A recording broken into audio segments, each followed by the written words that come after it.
I think everybody understands that chemistry matters in your house, at your work. And I'm always sort of amazed because I know the people that are executives in the NBA are smart people. They're very successful people.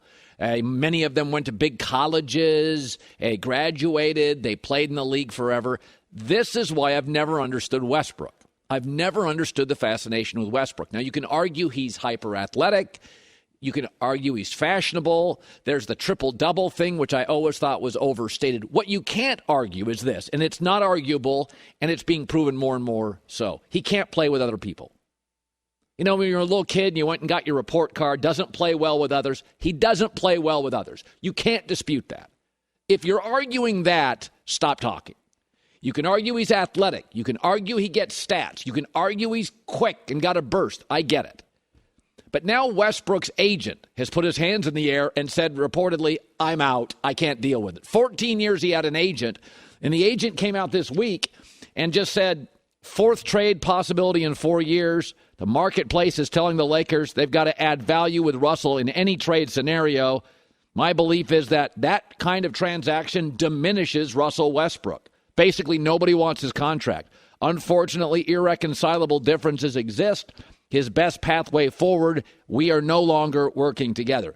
And you can tell that Westbrook now, you know, there's criticism for every politician, every basketball player. We all know if you're in the public space, any job. It doesn't matter if you're a mayor. It doesn't matter if you're a city council person or a basketball player or a football coach, high school football coach for some. You're going to get criticized publicly. But it's starting to affect Westbrook now. LeBron, he can't even hide within the team. LeBron won't sit next to him at Summer League. So it's one thing if outside voices are ripping you, but when you go to work and your guy at work, LeBron, will not sit next to him. He posted a video on social media the other day when he signed that contract. He opted in.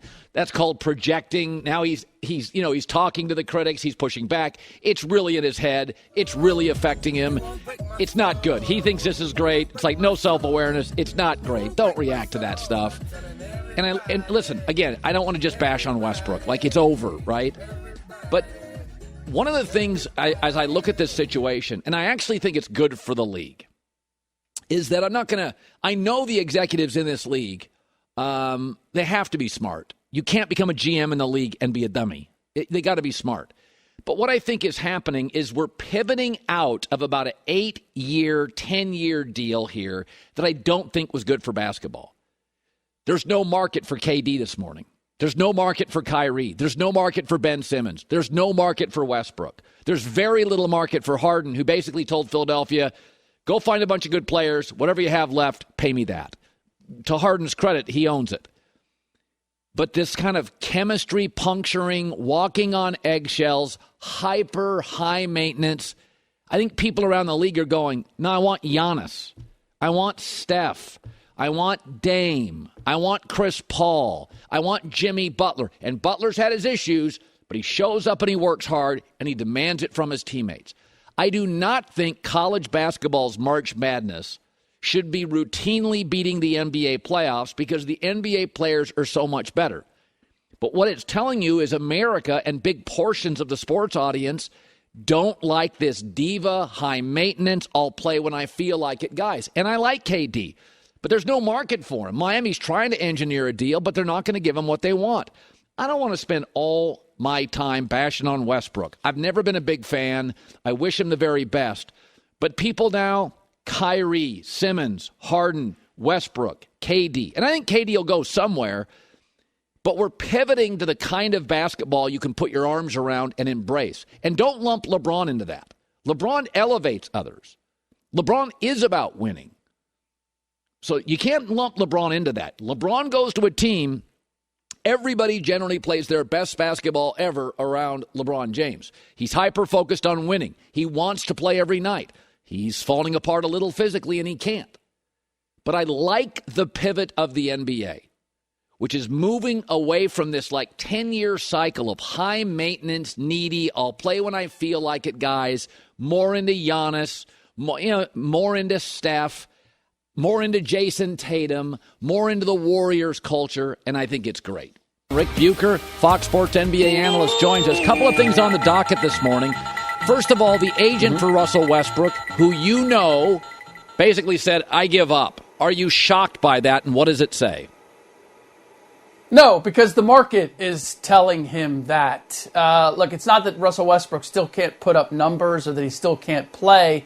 It's just he's such a big presence, and you can't play without him dominating the ball, or he can't be at his best without the ball ultimately in his hands. And obviously the price tag is really big. So I think it's just reality in that Russ is going to have to go through what Carmelo Anthony went through a couple years ago, where when Houston essentially waived him and he had to show a certain amount of contrition, or I'm willing to change, or I'm going to change my approach to the game in order to make himself viable again. Yeah.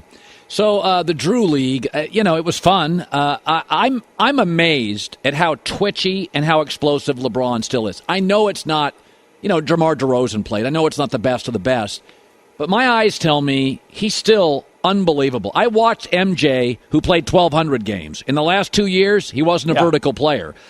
Kobe's last 3, Bird's last 2. I watch LeBron, and I see twitch, and I see explosiveness. I'm sorry. I still think he's absolutely a top 5 player in the league. Do you?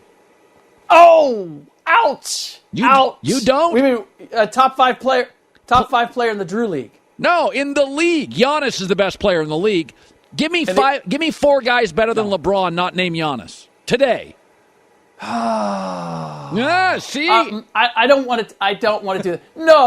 I don't want to do that. I'm not going to do that. And look, I don't want to disparage LeBron James for playing in the Drew League. I thought it was a brilliant PR move because of where the Lakers are, and that this is most likely going to be another disappointing season. So let me go out and entertain the masses, and let me do it in a charitable way. I thought it was absolutely brilliant. I feel like we saw Kobe Bryant do something similar when it was, I can't give you championships anymore in a Lakers uniform, but let me show you that I still am willing to entertain. Doing what he did in a Drew League gives you an indication of just the difference in the speed and intensity when it comes to the NBA versus the Drew League. Now, I give LeBron all the credit in the world. The amount of time and money that he has spent on keeping his body right, and the fact that he still can crush a dunk is impressive. I don't want to take anything away from that. But I also, Colin, we can't go overboard on this means that he's a top 5 player in the league. He can do it in moments, and he can do it in moments in the Drew League, and he can still do it in moments in the NBA. But the fact that the idea that he can do it for 40 minutes at both ends of the floor, those days are well behind us. I don't need him for 40. Give me 20. And why do you put me in this position? People are going, there goes Bucher again. He's the hater. Can't you appreciate LeBron? I can appreciate LeBron James. I can admire what he still is. I just can't elevate him into top 5. I think last I checked at the end of last season, I had him on the fringe of top 10. But top 5, come on. No, we disagree. He did say he had. I thought it was interesting on his show called The Shop that he said he has sleepless nights when he knows he's all about winning and not everybody on his team is. So who's he taking a shot at? If we're talking about the current team, Anthony Davis would be what I thought. The top of the list. Yeah, okay, that was because he doesn't. AD doesn't put. We talk about putting time and money into your body. AD has not demonstrated he's on the same path or the same course as LeBron James. But I also, again, you're putting me in this difficult position. Yes, I am. I'm going to push back on this idea that LeBron is always about winning because this past season.